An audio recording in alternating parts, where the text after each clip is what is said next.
welcome to this virtual online open event for the MSc in Infrastructure Investment Finance program. So my name is Yiming Wang. I am the program director of IRF. So basically for today, we are going to spend some time, first of all, introducing the program, including the program structure, program management, and I believe many of you have either already submitted the application or intend to submit the application very soon. So I can see a number of applications in the UCL system already. So for today, I think let me first of all make a very short and brief presentation about the program. Then we are going to open the floor to questions and answers. So let me first of all share my screen.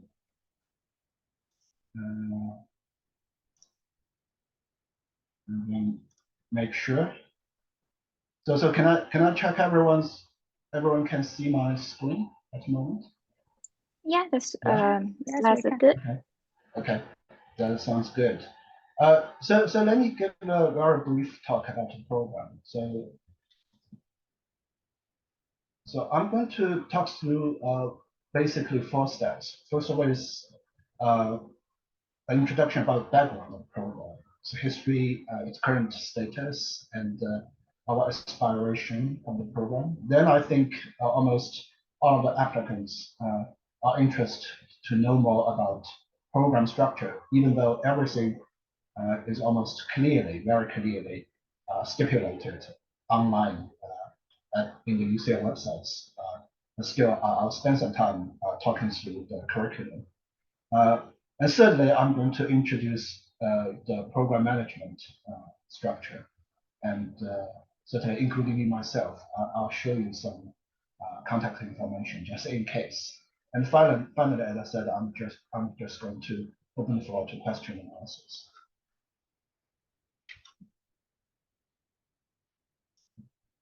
So the program was actually launched 10 years ago. It was built upon a collaboration between University College London and the European Investment Bank. So the collaboration has been there since then until today. Actually, in the spring, so this spring, I'm going to teach a module on lifecycle management of infrastructure project, and we're going to have a number of EIB experts, either talking about the projects online or actually visiting them to give an in-person guest lecture. Another feature of the RF is accredited by RICS, Royal Institute of Chartered Surveyors, for those who are less familiar with the British system. But it's a very reputable and highly regarded professional network. And then all of our students, once you join IRF, you will receive the student membership. And many of our students will end up applying for more senior ICS membership. So you can do so. Thirdly, in terms of our aspiration, the program is very much designed for early to mid-career professionals. So in other words, if you intend to seek career development post graduation after you finish the program, then this is the right place. So when I say early to mid-career, I'm basically talking about 2 kinds of students. The first is those who have less than 2 years of work experience. Especially, we also have some students who just graduated from the undergraduate degree, right? But they have quite impressive internship experience. So that's usually my impression when I read the applications, the CVs. So if they've already had internship experience, then I think it's an advantage for them to apply, even if they have just graduated from their first degree. But on the other hand, we have quite a few students, and we have quite a few applicants who already got more than 2 years. I think some students have already had 4 or 5 years of experience in the relevant infrastructure sector. And I think the program is also suitable for them. Now, if any applicants are very senior, so you're already in the executive position, for example, now I would recommend our MBA infrastructure delivery program. That's more suitable for senior professionals. Now, in terms of the orientation, right? So some programs are probably more oriented to the intellectual aspect of infrastructure economics. So I'm not saying that we do not pay attention to that aspect, but we are certainly more business oriented. Yeah. So if you intend to find a job after you graduate from UCL in the private sector, then this is probably the best place. But we also have advisors, guest speakers, external partners from the public sector. For instance, I was invited to give a talk in the Westminster Infrastructure Forum. So then we have seen quite a few people, say from the Department for Transport. So, but that's in the public sector. So I'm not saying our students are not going to get into the public sector, but we are certainly more oriented toward the private sector. Now, finally, I just have an added note in terms of our strengthened new focus on basically climate change and green infrastructure. So I'm going to emphasize this point in the next slide when I show you the curriculum. Now, this is about the curriculum or the structure of the program. So in terms of what kind of modules you will be looking at after joining IIF. Now, in terms of total number of credits, we are talking about 180 credits, yeah, for you to earn MSc, the Infrastructure Investment and Finance. So we are talking about 8 modules in total, plus a dissertation. Yeah, for each of the 8 modules, it accounts for 15 credits. So in total, that's already 120 credits. Then the dissertation, MSc dissertation, will account for 60 credits. Yeah. So plus, if we aggregate these 2 items together, then we have 180 credits. For you to earn a MSc in IIF awarded by UCL, you need to achieve all of the 180 credits. Now, in terms of modules, the teaching component, it basically consists of 8 modules in total. 5 of the 8 modules would be compulsory, so you don't have a choice. You have to take them. But there's a good reason for you to take them. We are usually going to start from the foundational modules. So we're talking about 0018. So the module code is not shown here, but I think you can find it later in the prospectus. But 2 foundational modules, infrastructure finance and infrastructure economics. So you will be taking them in the first half of term 1, if you're a full-time student, once you join the program. Then in the second half of term 1, so that's the autumn term, we have introduced the 2 modules more related to the infrastructure environmental interface. So one is clearly more conceptual and related to modeling, so more technical in terms of how do we use different modeling approach to evaluate, to emulate the interaction between infrastructure and the environment. And the other is more practice oriented, so it's more about current challenges in terms of infrastructure. And in term 2, so we are going to have, for a full-time student, for part-time student, it might look slightly different. You are going to have the 5th compulsory module in terms of infrastructure as an asset class. So you can see in this kind of layout, we are trying to we are trying to design the core modules as a combination of the more traditional infrastructure investment finance curriculum versus and in addition to the more environmental focused modules. Now, I've just talked through the 5 compulsory modules which you have to take, but then you also have the option to select 3 out of 6 optional modules. Usually, the selection will be taking place in the first half of term 1. So as you can see, we have 3 optional modules, which are probably more focused on the traditional infrastructure finance and investment aspects. So for instance, infrastructure using SPV, so that's more related to the legal context of infrastructure development. Then the smart infrastructure, which is also a very popular module. So that's more related to digital engineering, technology,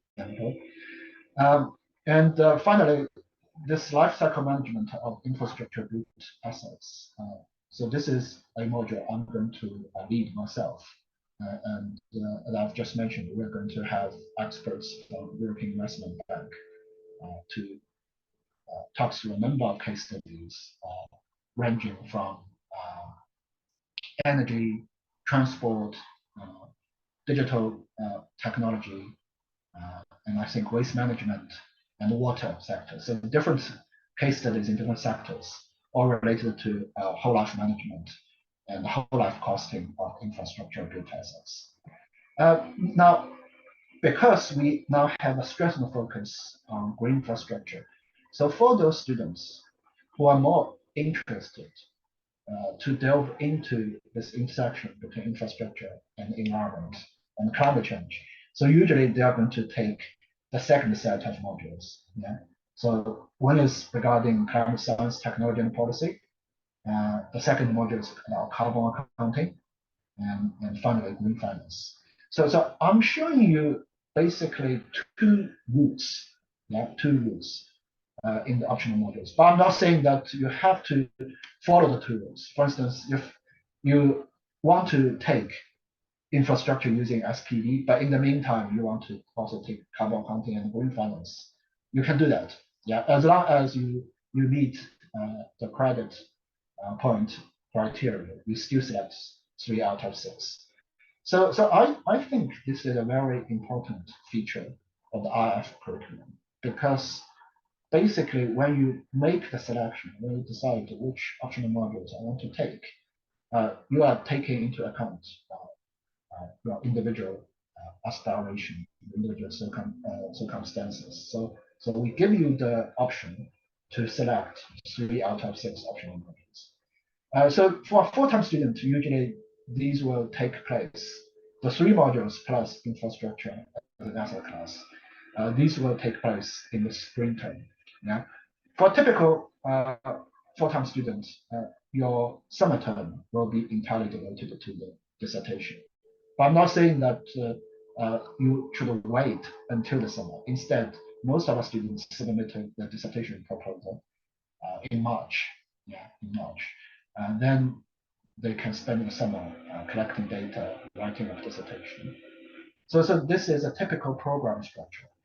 Now, I just want to say something about part-time students, because I've recently received quite a few queries from potential applicants who are interested in the part-time route.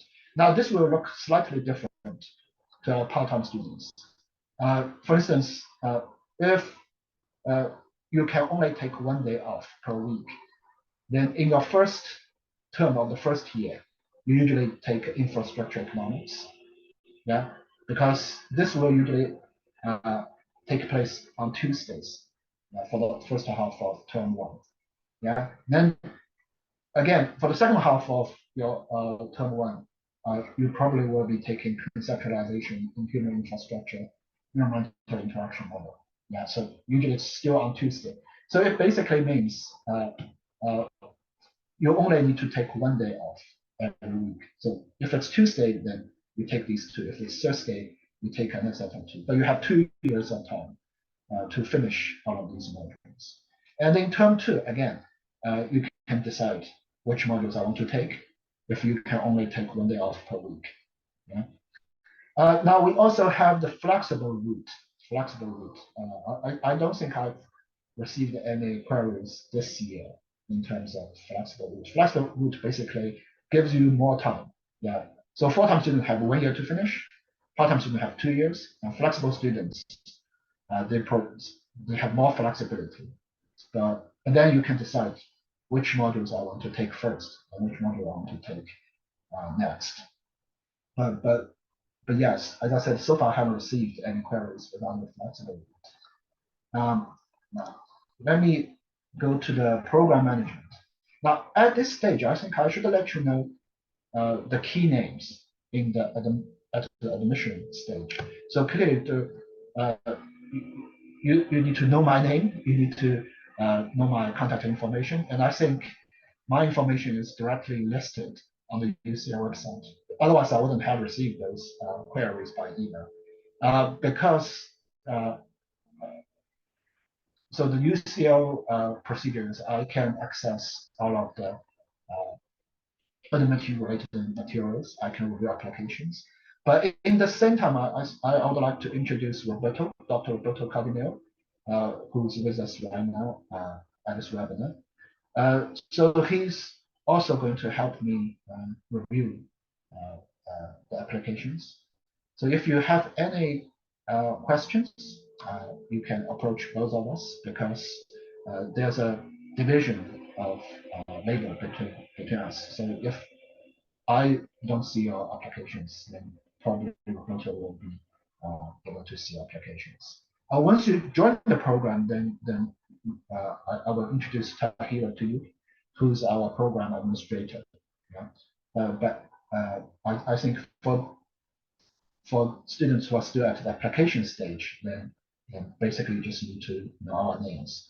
But certainly, I think I should emphasize that the way it works is when you submit your application, all of the applications go to the UCL graduate admission office first. They'll check your basic criteria, such as your GPA. If you are applying from non-English speaking countries, they'll check your English language certificate, for example. Then the GAO will refer your applications to us if you meet the minimum criteria. So I hope that's clear. And I think this is all of the basic information I need to present at this point. But certainly, we are happy to answer any questions if you have any.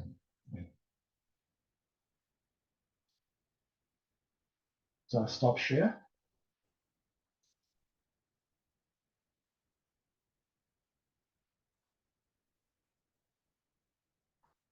Right. So I can see. Let me see whether they're with us. But I think now we can take questions. Then shall we take questions through you?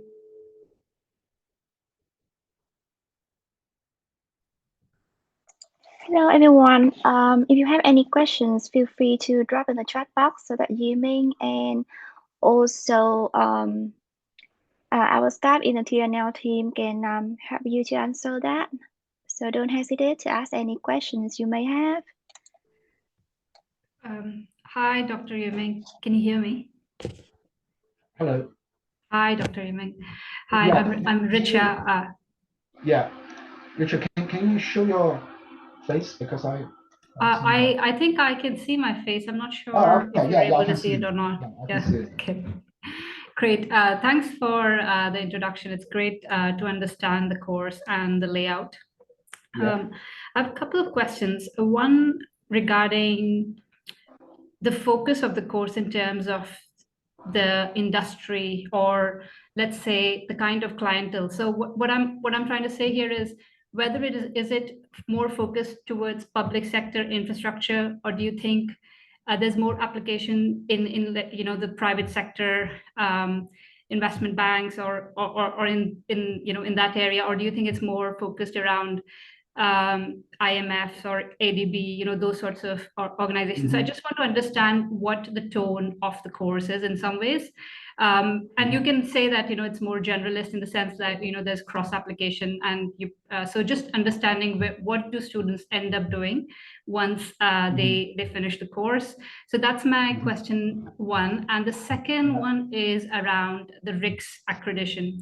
So I understand the RICS is an organization that you will need to show the industry relevant experience as well. And then probably they have like a set of exam criteria that you need to go eventually to get fully accredited. I think that's just want to understand if that's the route that is expected if you finally fully wanted to be a RICS qualified chartered surveyor.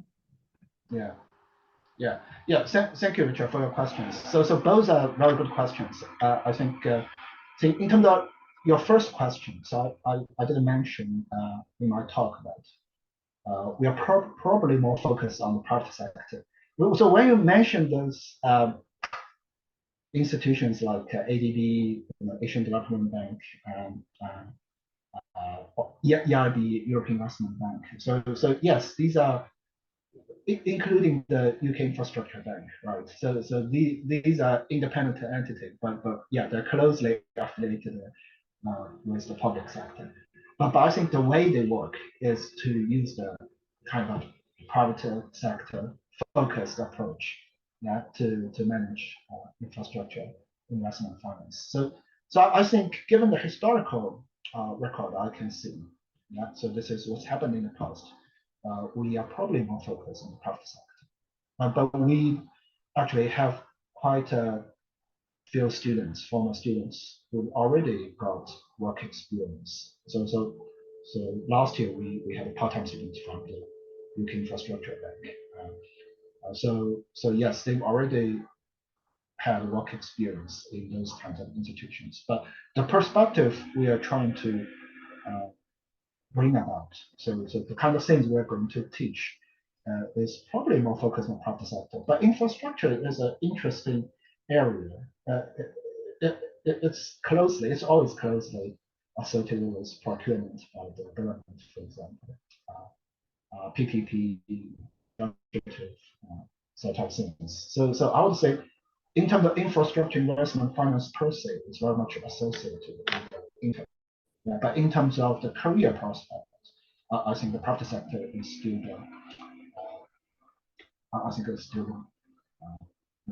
the main outlet for our students. Now, in terms of second question, so that's something I probably will need to get more detailed information after you join the program. But my understanding is all of our students will get automatic student membership to RICS once you join the program, and they are going to give you a talk during the induction week. So they're going to tell you what kind of things you can do if you want to become a full member. But my understanding is there are different routes, right? So they have the real estate routes, they have the finance route, surveying route, quantity surveying route. So very much depends on what you want to have, and what kind of career you're going to embark on after you finish your study at UCL. But certainly we are going to be able to give you more information after you join the program. But I can ensure that once you are in IIF, you become an automatic RICS student member. Okay. Thank you so much, Dr. Yiming. One final question is around the different delivery models of infrastructure itself. So this is something that I have a lot of interface through my work, and I sort of work in this domain. And I understand the structure that you showed in terms of what the course is going to offer. But just wondering if there's an interest to understand different delivery models, different procurement models, commercial delivery models, and sort of understanding the operational side. Is there any leeway or in terms of flexibility to to explore that during the course?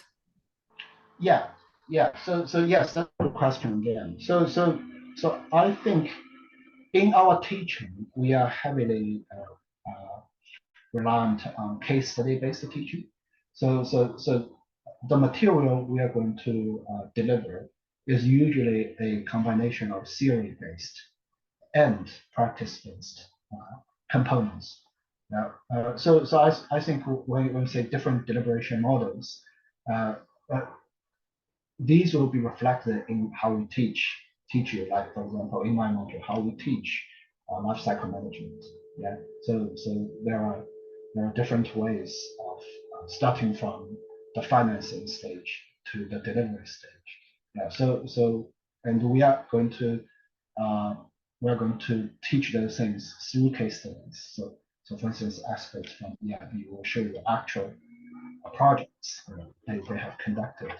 So uh, I think for our students, our expectation is you just need to take these 8 modules, 5 core plus 3 optionals. But within each module, we are going to show the full span. Yeah. So the degree might differ. For example, in foundational modules, probably you are going to see more theoretical elements. But in the optional modules, usually there are more case studies, there are more practice-oriented material. So I think you're going to be able to see the diversity of material once you join the program. Thank you. You're more than welcome. Yeah, so I can see some question in the chat box. We, oh, right. Yes, then we certainly, so this is recorded. So you're going to be able to see, have the recording. Yeah, we Hey, have. you mean, four. yeah, those are all the common questions that our prospective students will want to know when applying to the Bartlett. So would you mind giving your Yeah. answer on that? And also, would you mind reading the question out loud so that anyone who watched the recording can keep track of the questions, please? Yeah. Thank you. Yeah. Right. So now I'm trying to address the next questions. So, but actually there are 6 bullet points. So first point is what do you look for in an application? Yeah, what would make my application stand out? Is the application process competitive? So yes, first of all,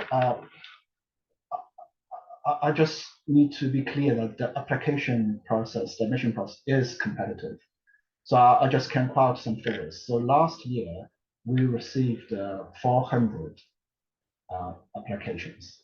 Yeah, and almost 400. I think it's 390 something. Yeah, but we now have like 50 students, slightly over 50 students in the cohort. So it is quite competitive. Now, what do we look for in an application? So I think first thing first, you need to meet the minimum criteria stated clearly on the UCL website. For instance, there's 2.1, I think, in terms of GPA. And also, as I said, we are particularly looking for some demonstration of either internship or work experience. Now, if you have a lot of work experience in the sector, you need to demonstrate it in your CV, in your personal statement. It will be a huge plus, yeah, for you. And we are certainly, we do read personal statement. We want to know what do you want to do after you graduate from this. Yeah.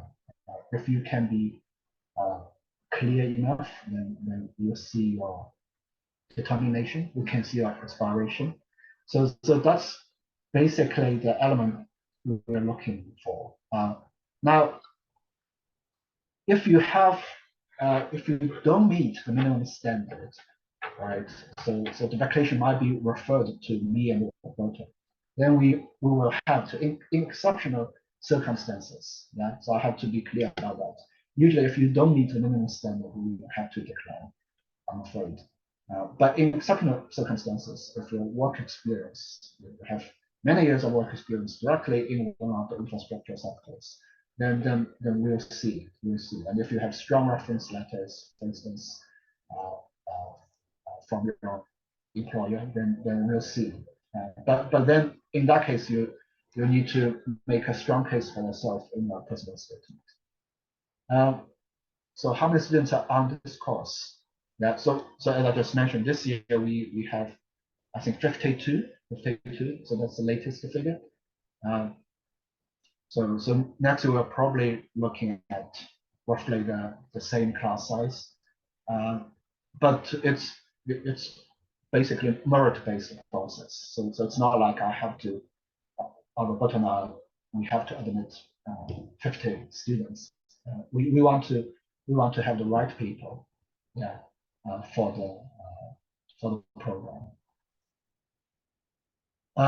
Before I move on to the next question, I think Roberto is with us. Roberto, do you want to add anything? Because you and I are both looking at applications. Yes. Hi, everyone. Can you hear me? Yeah. Yeah, I mean, I don't have much to add, Yimin. I think, as you said, academic background and excellence is one of the main requirements. So we want to make sure we have good students and motivated. Then, of course, industry experience, we don't require years of it, right? Yimin, just even early mid-career professionals. Yeah. So in terms, I wanted to add something about the previous question from Richa about whether this is more oriented towards public or private sector, which was a very interesting question. And I agree with Yimin that I think our master is more oriented towards the private sector, especially because the private sector usually is at the frontier in terms of experimenting new ways of delivering infrastructure, new forms of governance, and so on. However, I would say, the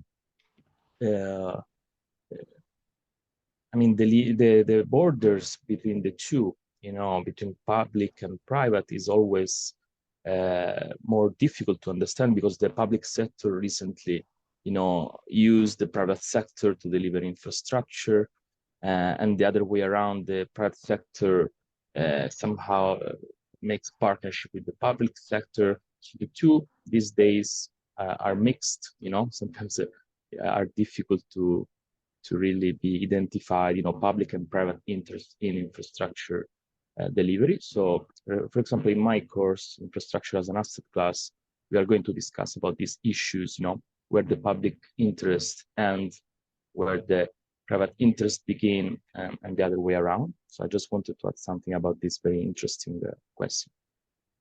Thanks. Yeah. Thank you, Roberto. So I'll proceed to answer those questions listed in the other bullet points. So what does a typical week on this course look like? So for the first term, right? So we're talking about the autumn term. So you are looking at, for full-time student again, for part-time student it will look slightly different. For full-time student, you are looking at 2 days of in-class teaching per week. So usually it's Tuesday and Thursday. Yeah.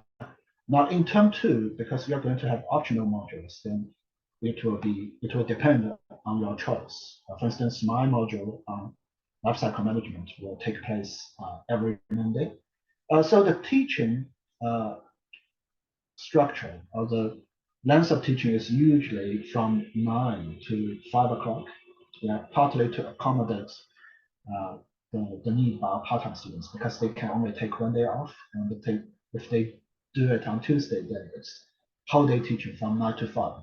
But I'm not talking about like just monotonous whole day teaching. I'm talking about, like, for instance, lecture in the morning followed by group discussion followed by guest lecture. Then we are certainly going to have lunch, because all of the teaching will take place in UCL East, in Stratford.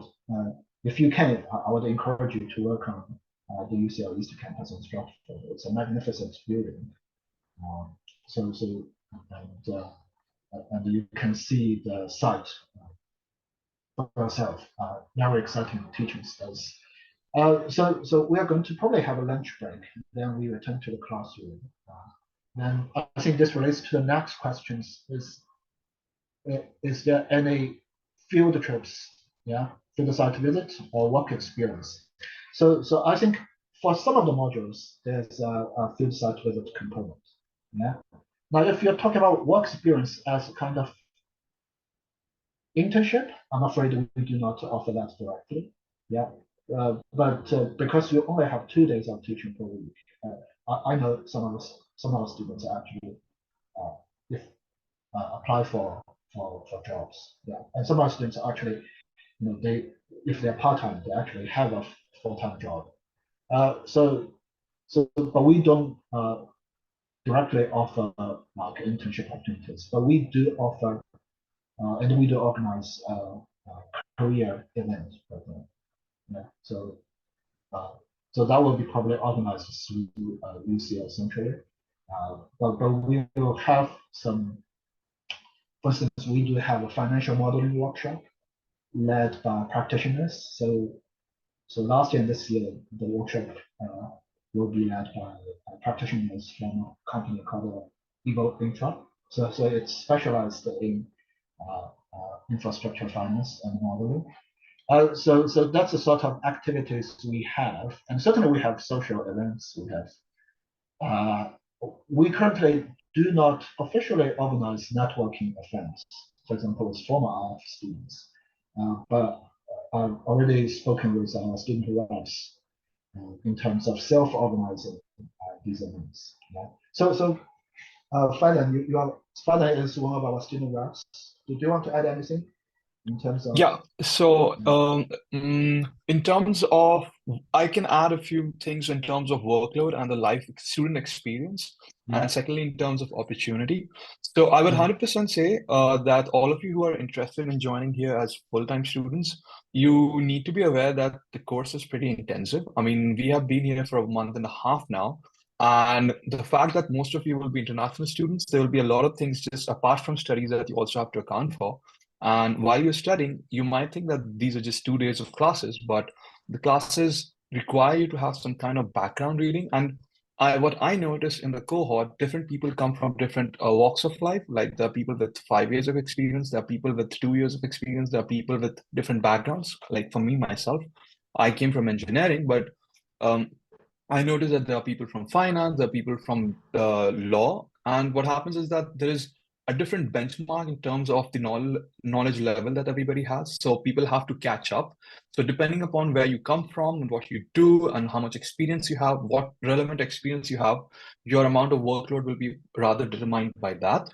In terms of the course quality of teaching, I would say it's pretty intensive again, because it's a master's course, it's at UCL. So I do definitely believe that the professors are very good. However, they also expect the students to catch up very fast. So that's one thing. So if you are coming, I would recommend each and every one of you to have some background ready within it, so that once you come in, it's kind of easier for you to gel in and understand what's being taught in the class. While you're here, you also have to account for the fact that you will be applying for jobs while studying. So you really need to balance a social life, your career, plus your studying. And as for the fact that Professor Yiming Wang just said about having networking events, I think because the whole faculty is definitely going to support you. Like in my case, me and my friends, we are doing a lot of organizational activities. For example, what I ended up doing is that in my whole cohort, I gathered 20 to 30 people and got them free membership of IPFA, which is an International Project Finance Association, which offers a lot of networking opportunities. So it's also a lot of student-led things that we have to do, and everybody is welcoming of ideas here. So don't worry about things like what happens here or there. Like, we are all here. Just ask us if you have any particular questions regarding it. But on an average, I would say it's pretty intensive. And it's also very interesting because I, in my personal opinion, found that whatever I was being taught was something which is just being researched on, and it's probably not there on other books. That's all from my end, I would say. Yeah, thank you very much, Father. Yeah, have another student rep, Shu Han, also with us. Shu Han actually joined us from China, and she had a work experience in a major Chinese state-owned enterprises. So Shu Han, do you want to add anything in terms of workload? And I think also into the next question, did you use any books, podcasts, or information to help prepare for this course? Well, relating to the questions that Faizan has answered, I totally agree with him. But I just want to say to everyone that don't worry about your background, because I personally come from non-financial background. Although I have 4 years of work experience, so after you came here, you can already know something about our curriculum and what the contents will be covered in our modules or courses. So that's the first thing you have to do, and then you have to try to figure out what you are going to do in the future, and at least you have to figure out the direction of career. So as a postgraduate student, it's very important for us to think about. Yeah. Great, thank you, Shu Han. So yeah, in terms of the last bullet point, so I actually don't have any specific source of information to recommend, but all I want to say is really in terms of admission procedure, I would encourage all of the prospective students to refer closely to the information currently available online, because I've also received quite a few emails asking me the admission criteria. But really, I think the key information is already listed on the website. So if you have any questions beyond the public information, certainly you're welcome to get in touch. But it's like I think you can imagine that given the size of the program and the potential pool of applicants, the Roto and quite quite swamped, occupied with all sorts of inquiries. So try to get most of the basic information online. They're supposed to answer most of the queries. Then if you have anything more specific, feel free to get in touch. Now let me turn to Jeff. Jeff's question is, does the program include a required internship program? No, we don't have that requirement. But in the past, we tried to organize like career fair. So it depends on how many potential employers or external partners we can approach. So this is definitely not a required element of the program. But we also have UCL Career Service. So they'll run sessions in terms of how to write CVs, for example, something quite basic but also important. But I also want to add that we do have a lot of guest lecture sessions led by practitioners. So I would always encourage our students to seize the opportunity. Yeah. So after the lecture or after the workshop, try to approach the guest speakers. Yeah. So they are running these sessions for very good reasons. Yeah. So they are also looking for talents. You know. So don't be shy. Try to approach them. Ask for their business cards or WhatsApp information, and try to get in touch. Yeah. Now let me turn to the next question. Yeah, Jeff, you have another question. Is a background on finance a requirement? Yeah, and what about financial modeling skills? So I think this is a good question, and this is related to the mission, right? So in principle, yes. We expect you to have basic understanding in terms of something rather basic like net present value. If you even know a little bit more capital asset pricing model, that's even better. But on the other hand, I think Shu Han just mentioned she's not from a financial background, but then she had many years of work experience in energy related firm. So I think, as I mentioned at the very beginning, we are looking at the entire package. Yeah. But if you are from backgrounds such as economics, accounting, finance. Our father is from civil engineering, if my memory is correct. But also, father had many years of experience working in Hong Kong. So basically, we're looking at the application as an entire package. You might not be so strong in terms of academic background, but if you are rather outstanding in terms of your internship experience, in terms of your work experience, then certainly on balance, we will consider your case. So as I said, when you organize an application, you need to ask yourself, what's my strengths? Yeah, and whether my strengths can complement anything.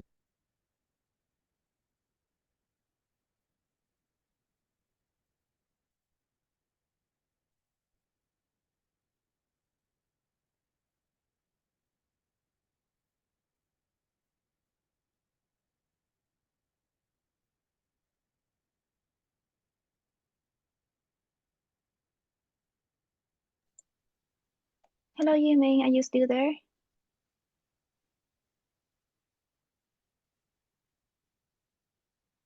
I think that Yiming has some network problem now.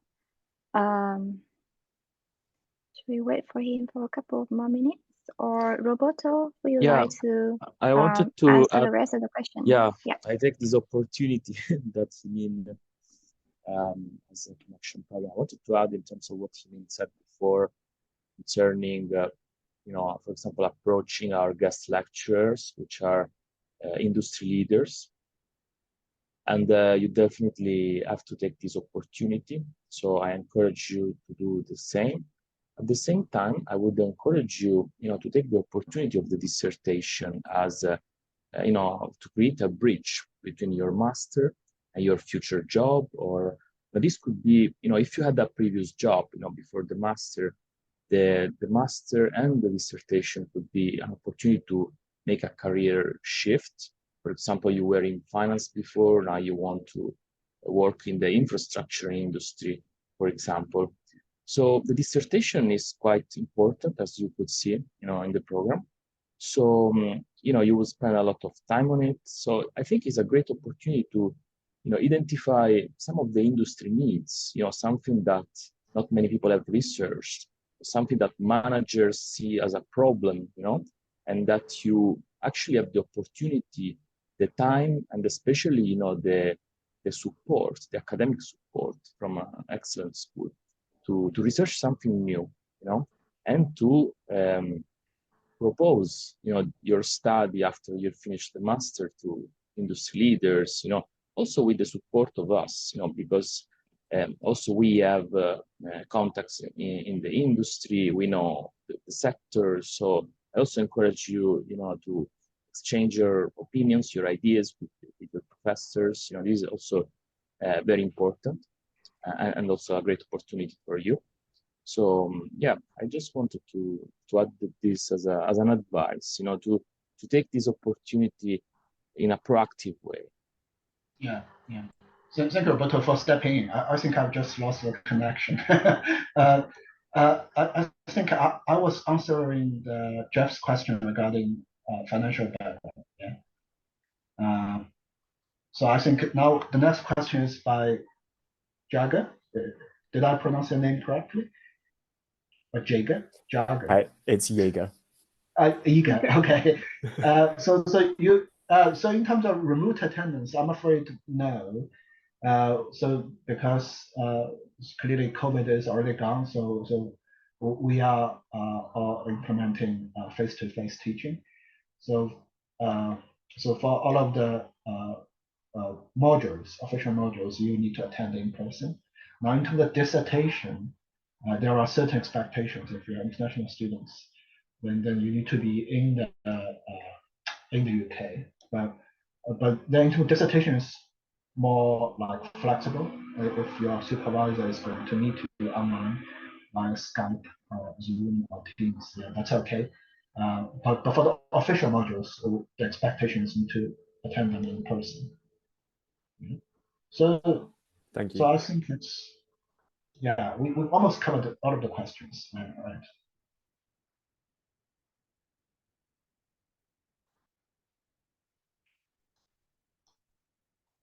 Okay. So, right, Jeff, another question. Yes, Jeff. So yes, I would encourage you to include all of the documentation. So I think Roberto have uh, uh, application which misses the degree certificate. So actually, this is something taken care of by the UCL graduate admission office. They'll check your application, make sure all of the degrees and the reference letters are actually substantial. Yeah?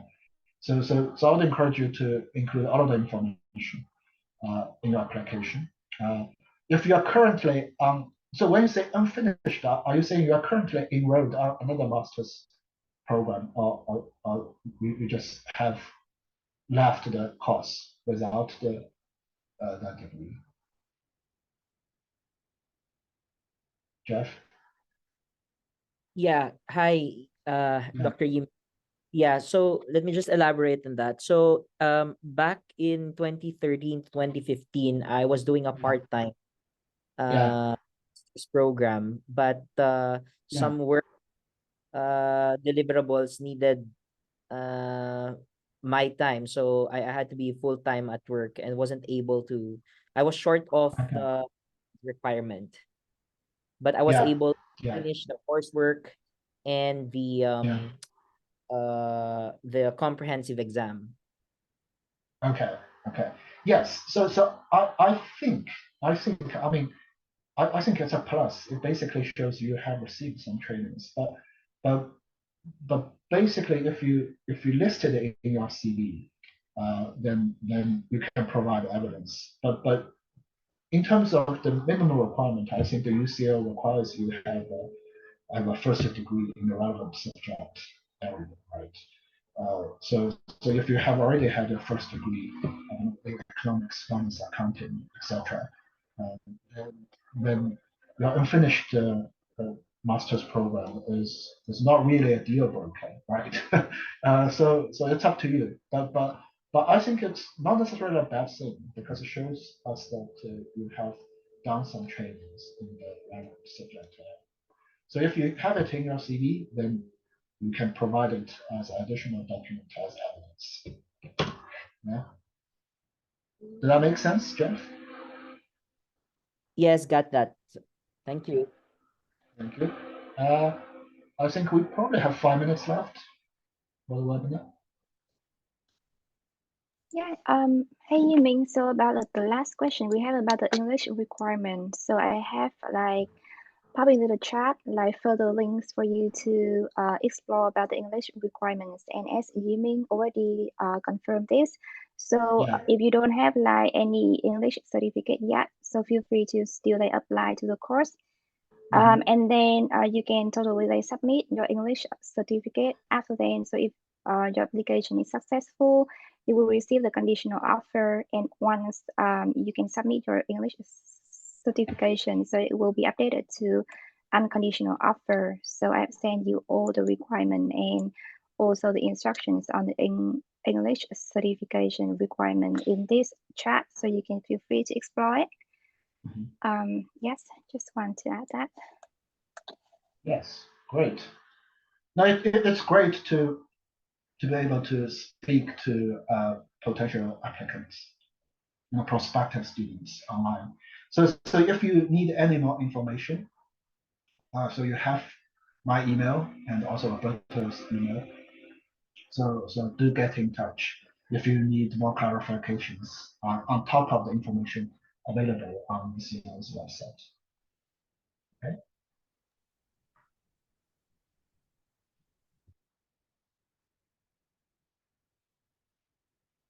So I think is it time for us to wrap up the session?